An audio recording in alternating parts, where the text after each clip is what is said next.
Allez, c'est Youpi, coudre un pantalon. Fluide, très facile, spécial pour débutants. C'est parti. Alors celui-là, vous me l'avez demandé plusieurs fois, donc je me sentais obligée de le faire.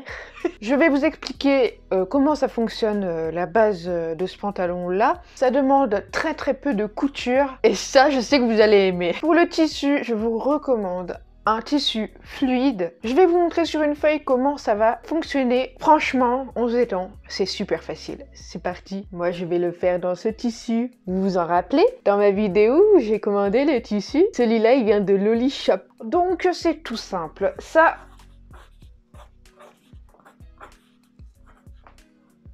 c'est vous. Les mesures que vous allez devoir prendre, c'est le tour...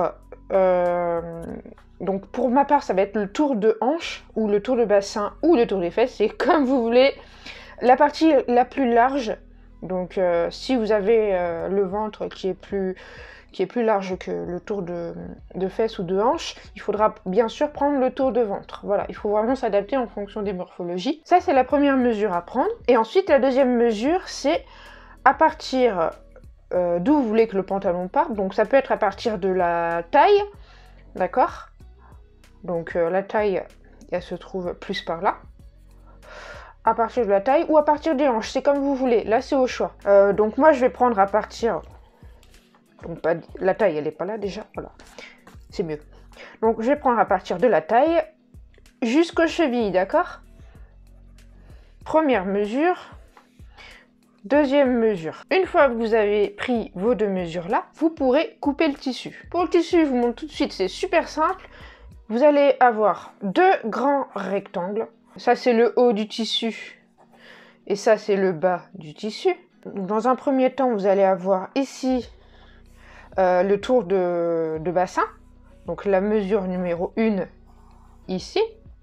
D'accord? Et pour la mesure numéro 2, ça va être la longueur du pantalon. Et je dessine très mal, je suis sincèrement désolée. Et comment ça va se passer au niveau de l'assemblage? Ben, c'est tout simple. En fait, sur le milieu du tissu, on va avoir un espèce d'arrondi comme ça, d'accord? Ce qui va permettre en fait de passer le pantalon entre les jambes, d'accord? Donc imaginez que ici, c'est le milieu devant, et ici, c'est le milieu dos. En fait, là, c'est l'arrêt des fesses, si tu préfères. Et donc là, on va dire que c'est le milieu. Les pointillés, ici, c'est le milieu, ok? Et ce sera la seule couture d'assemblage, d'accord? C'est la seule couture d'assemblage. Voilà comment ça va se passer. Donc, il y aura deux tissus à couper comme ça. Et qu'est-ce qu'on va faire pour que ça fonctionne? Eh bien, il va falloir, bien sûr, ajouter les marges de couture. Puisque sur les côtés, on va faire des ourlets et également sur le bas. Et en haut, on aura une ceinture qui va venir attacher le tout. Il y aura deux bandes en fait qu'il faudra attacher. Donc en gros, le pantalon, il va, vu qu'il y a deux tissus, le pantalon, il va s'ouvrir ici. Donc on aura là le deuxième tissu. Et pareil ici, ok? C'est un gros brouillon ce que je fais. Bon, j'espère que vous allez comprendre. En gros, vous aurez voilà, les deux panneaux qui vont s'ouvrir comme ça. Et sur ce panneau-là, il y aura la bande, première bande, ok? Et ici, deuxième bande. Donc ces bandes-là, il y en aura deux. Et elles doivent faire au moins le tour de taille ou le tour de bassin, c'est selon là où vous allez placer le pantalon. Donc soit le tour de taille, soit le tour de bassin. Et pour avoir la marge pour attacher, donc faire un nœud sur l'avant et sur l'arrière, il faudra ajouter un minimum de 60 cm. D'accord? Donc pour ma part, ce sera tour de taille plus 60 cm. Ici, donc là, j'ai mon tour de bassin, donc la partie la plus large. Et je vais devoir ajouter les marges de couture ici, ici et là. Je vais mettre 6 cm. Ok? Et pour ici, je vais mettre 1 cm plus 3 cm. Donc en plus de la longueur du pantalon, je vais mettre plus 4 cm. Le pantalon taille, normalement, il faut ajouter 15 cm en plus par rapport à l'entrejambe. Mais moi, je ne vais pas le faire. Pourquoi? Parce que je veux que mon pantalon donc les deux panneaux ici, soient un peu plus sur les côtés, pas que la jambe soit complètement enveloppée dans le pantalon. Si vous souhaitez que le pantalon enveloppe complètement votre jambe, vous ajoutez pour l'entrejambe plus 15 cm. Donc là, c'est l'entrejambe, d'accord? Hop. Dans tous les cas, pour dessiner l'entrejambe, donc ça, ce sera le milieu du panneau, il y aura 7,5 cm d'un côté et 7,5 cm de l'autre, ce qui fait 15, d'accord? Ça, ce sera pour la largeur de l'entrejambe. Et ensuite, pour faire ce creux, normalement, il faut que le creux fasse 30 cm. Les 30 cm, c'est les pointillés ici, d'accord? Je te montre sur moi, comme ça, tu as un exemple, hein. T'es pas perdu. Donc moi, je prends la partie la plus large. On le voit bien, c'est les fesses. Je crois que si vous me connaissez un peu, vous savez. Et donc moi, mes fesses, elles font un tour. Oh, j'ai pris des fesses, dis donc. Ou alors c'est le jean, je sais pas. Je fais un tour de fesses de 102 cm.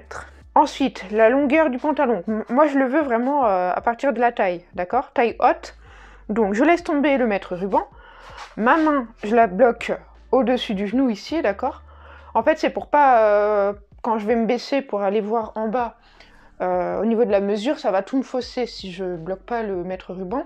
Donc je bloque avec ma main, voilà. Et là, je vais aller voir en bas jusqu'aux chevilles et ça me donne 102 cm. Ça fera un parfait carré au moins. Voilà. Et je vous expliquais tout à l'heure pour l'entrejambe, il y a deux solutions pour voir si vous êtes juste. Le mètre ruban, vous le prenez ici à partir de la taille, d'accord? Donc à partir de là où le pantalon va être, hein. Donc moi ce sera à partir de la taille. Et le mètre ruban, je le fais passer entre les jambes. Et c'est exactement ça. C'est exactement ça, hein, la couture, la courbe qu'il y a. Donc je prends à partir du milieu devant et du milieu dos. Et je vais vérifier la mesure que ça me donne. Ça me donne 69 cm, donc un peu plus de profondeur de 30 cm, un peu plus. Vous voyez, quand je vous disais que c'était environ 30 cm, ça dépend de chacun. Ça, c'est ajusté en fonction de vous. Mesurez comme ça, sinon il y a une autre manière de savoir, je vais vous montrer.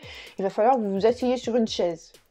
Donc ici, en fait, quand je m'assois, je fais attention à ne pas avoir un coussin sur la chaise, d'accord? Quand je m'assois, je vais prendre pareil au niveau de la taille. Comme ça, je vais jusqu'à la chaise, là. D'accord? Et là, ça me donne 34 cm. Donc ça correspond à ce que j'avais quand je divise la mesure que j'avais prise juste avant. Ça, c'est la profondeur de la fourche, comme le pantalon. C'est vraiment ici... Bon, désolé, je vous montre mon entrejambe. Mais c'est vraiment cette partie-là. Jusque-là, j'espère que ça va. Maintenant, je vais prendre mon tissu, le plier en deux et je vais couper simplement le tissu, ajouter les centimètres de marge de couture à mes mesures, comme je l'expliquais tout à l'heure sur la feuille, et je vais pouvoir couper mes deux morceaux de tissu, donc mes deux rectangles. Donc pour le pantalon, donc je coupe, comme je vous le disais, mes deux grands rectangles, en comprenant bien sûr les marges de couture. Ensuite, je vais faire un petit repère au milieu du milieu de mes deux pièces, donc au niveau de la taille, et je vais faire un tout petit cran de 0,5 mm afin d'avoir mes repères. Ça, vous pouvez faire comme vous voulez, vous pouvez mettre des épingles, ça marche aussi.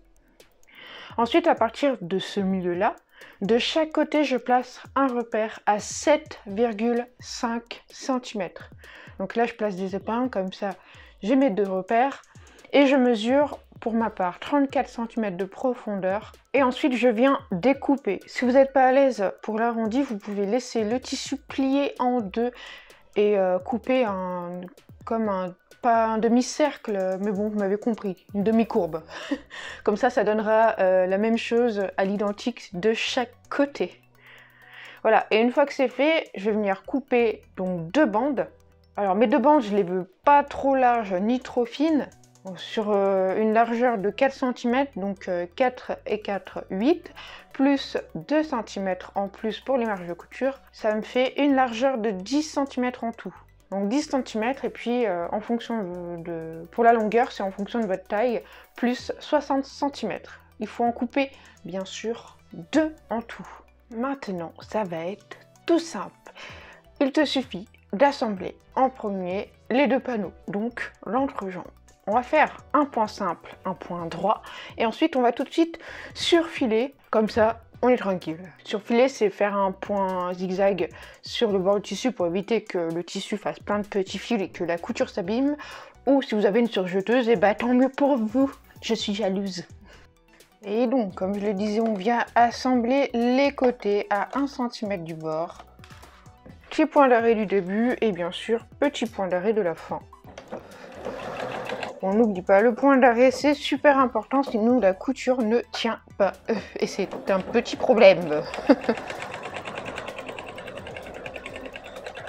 Pour l'arrondi, on prend son temps, on laisse les épingles plantées dans le tissu. Si elles sont perpendiculaires, je vais arriver, au tissu et à la couture, vous allez pouvoir passer par-dessus nickel et laisser planter l'aiguille, ce sera plus facile.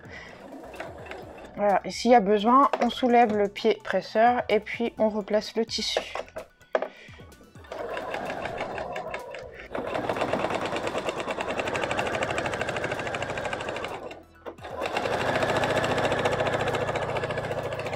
Et voilà ce que ça donne au niveau de la couture. Ensuite, on va faire les ourlets sur les côtés. Donc ça, soit vous préparez les coutures avec avec le fer à repasser, c'est plus facile de faire un ourlet au fer à repasser. Donc il suffit de rabattre le bord, de repasser et de rabattre à nouveau le bord en centimètres du bord, bien entendu. Voilà, pour avoir l'ourlet. Soit vous épinglez tout, c'est un peu plus long, mais c'est bien aussi. Franchement, le plus simple, c'est de tout repasser.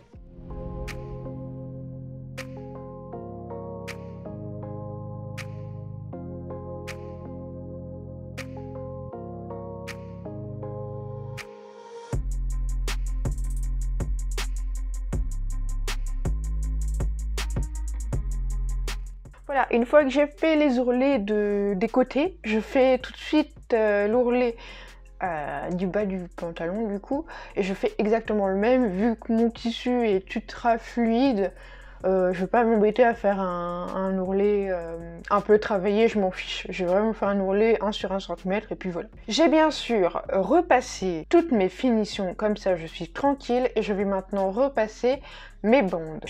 Sur chaque côté, tu vas devoir rabattre à 1 cm du bord. Donc hop, tu rabats et tu repasses.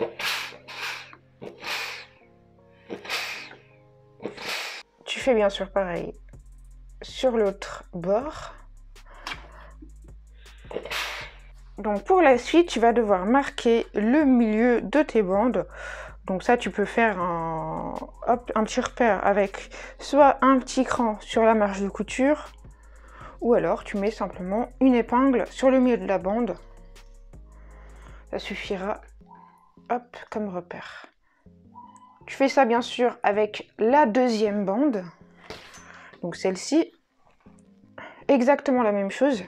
Alors maintenant, écoute-moi bien attentivement. Si tu souhaites que le pantalon recouvre complètement ta jambe, tu vas coudre tel quel, d'accord, sur ta bande en plaçant le milieu ici, donc le milieu du pantalon, et le milieu de la bande, d'accord? Puis tu couds comme un biais.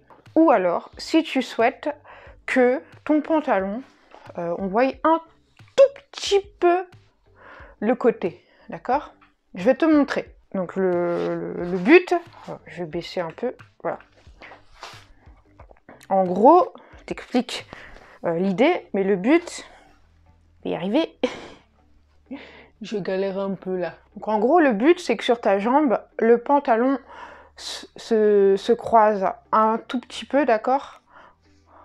Mais pas trop non plus, pour que quand tu marches, on voie un tout subtilement les côtés de tes deux jambes. Et pour ça, c'est tout simple, il va falloir prendre un peu plus de la moitié de ta taille. Donc je place le mètre ruban à partir du côté ici. Je le fais glisser jusqu'à l'autre côté. Ce qui me donne naturellement environ... Ouais, c'est entre 45 et 50 en gros. Sauf que je veux pas que mon pantalon s'arrête là, sinon ça va directement faire une ouverture. C'est pas du tout ce que je souhaite. Donc je vais ajouter quelques centimètres, voilà, afin qu'il passe un petit peu en arrière. Voilà, ça c'est au feeling, hein, vraiment. Donc moi ça me donne 57 cm. Donc il va falloir que je fasse des fronces sur mon pantalon, le haut de mon pantalon. Il va falloir que j'arrive à placer 57 cm, voilà, et que ce soit droit ici. Donc il y a une technique très simple.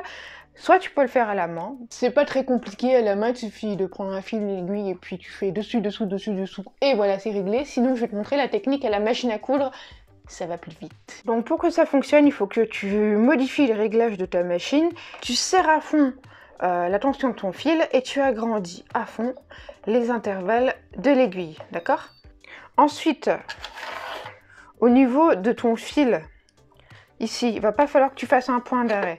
D'accord? Là, ton fil, tu laisses un peu de mou derrière.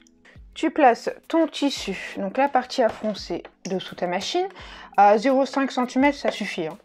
Et donc, tu fais pas le point d'arrêt. Tu commences à coudre.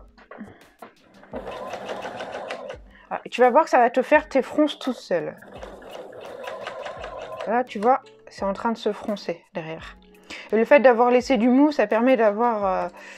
une marge déjà pour pas que le fil s'enlève, ok, et pour pouvoir régler ensuite tes fronces. Je te montrerai après. Je fais d'abord mes fronces.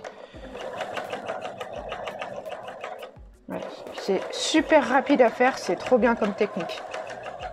C'est le genre de technique parfaite pour les flemmardes comme moi.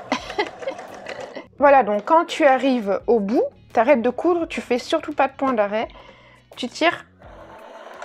Voilà, tu laisses du mou et tu coupes ton fil. Et donc avec l'aide du mètre ruban, donc moi c'était 57 cm, j'essaye de répartir mes fronces afin que ça corresponde à 57 cm. Donc là c'est un peu trop foncé, j'essaye de détendre en premier, voilà. Et là je répartis les fronces. C'est des fronces toutes légères, assez subtiles, mais ça va faire son effet. Et une chose très importante, vu qu'on est sur un pantalon, j'essaie que ces deux parties, ici et là, soient égales. Afin qu'il n'y ait pas un côté plus grand que l'autre. Pour ça, tout simple, je prends le pantalon par le milieu et je vérifie tout de suite. Et là, je vois qu'il y a un décalage, du coup, je vais réajuster. Une fois que c'est fait, je peux faire un petit nœud de sécurité. Hop. Pas que ça se défasse. De l'autre côté, pareil. Tu peux ensuite venir positionner le milieu de ta bande sur un des deux milieux. Tu commences par le dos ou le devant, c'est comme tu le souhaites. Sauf que pour les deux côtés, du coup, commence d'abord par l'envers, d'accord? Commence pas à coudre ta ceinture sur l'endroit. Tout simplement parce que si tu commences par l'endroit, quand tu vas faire ta couture finale, ça peut poser problème parce qu'on peut voir les coutures de l'autre côté et comme on dit, la couture est toujours plus jolie sur l'endroit que sur l'envers. Donc voilà, c'est le petit truc à savoir. Donc là, tu places des épingles.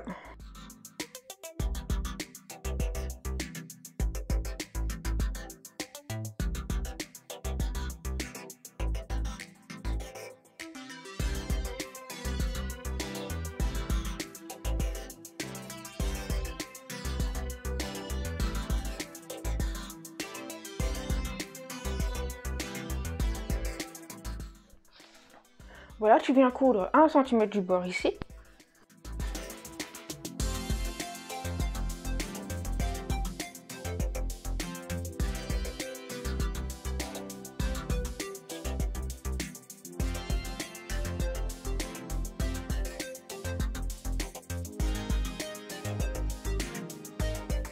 Tu viens coudre donc les côtés de la bande. Moi perso, j'ai préféré le faire en biais. J'aime bien, je trouve que ça fait une jolie finition.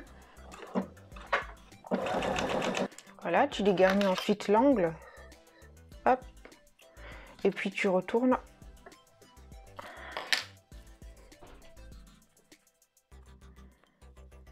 Voilà ce que ça donne. Donc là, le fait d'avoir repassé, c'est bien parce que du coup, tu as ta marge qui est déjà prête. Et tu passes par-dessus la couture, ici. Puis tu épingles à nouveau.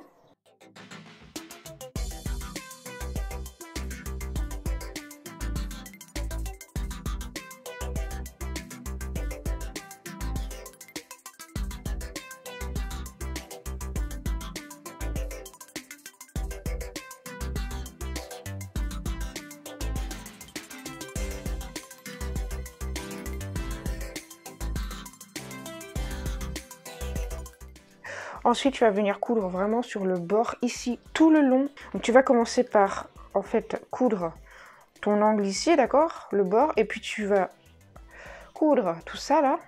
Tu peux épingler aussi ta bande si ça te gêne qu'elle se balade.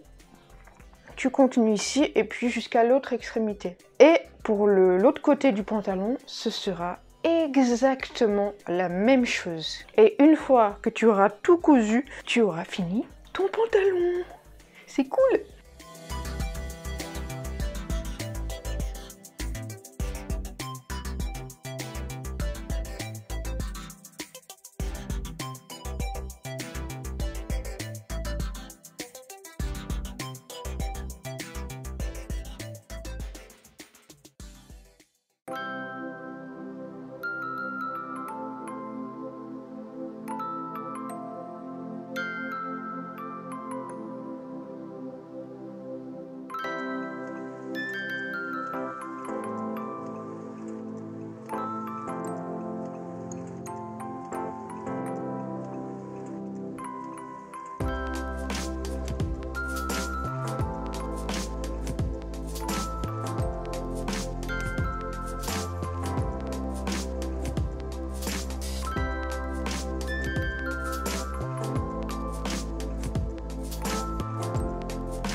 J'espère très sincèrement que ce pantalon fluide façon portefeuille super facile à faire t'a plu. En plus, tu as vu que tu peux le dériver en une salopette ou en tout ce qui te passe par la tête, ma foi. Tu peux faire des dérives comme par exemple coudre les côtés, comment te dire ? Enfin, comment vous dire, pardon, j'ai jamais mort. Tu peux couper les côtés un tout petit peu en biais vers l'extérieur de façon à ce que le bas soit un peu plus resserré et du coup avoir une ouverture plus grande. Tu peux coudre le bas de ton pantalon et du coup tu as un pantalon un peu plus maintenu, ça fait ample mais pas trop, un peu à la façon Jasmine dans Aladdin de Disney là. Tout est possible, à vous de vous amuser avec cette base. Un petit mot en ce qui concerne le tissu que j'avais acheté avec vous pendant les vidéos, il est juste génial. J'ai lavé le tissu, il a absolument pas bougé, il a pas dégorgé. Nickel. Allez, à très vite pour un prochain tuto couture. Salut, salut!